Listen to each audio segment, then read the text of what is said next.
สบายดีครับสิพามาดูมีดนะนี่พึ่งทำเร็วสดๆร้อนๆเลยประมาณนี้ทากาวเรียบร้อยตัวนี้สั้นหน้า6 มิลความยาว11 นิ้วกว่า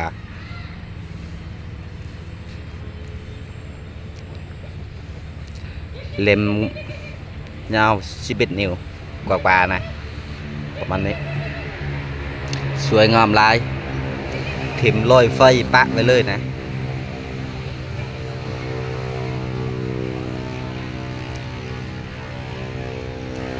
เดินป่าเดินยังสบายลุยงานหนักเลยสบาย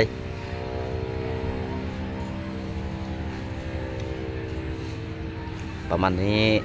สวยงามพี่น้องถึงทำเร็วนะทำมาจากเหล็กเนบ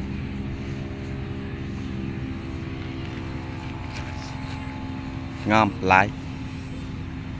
สบายดี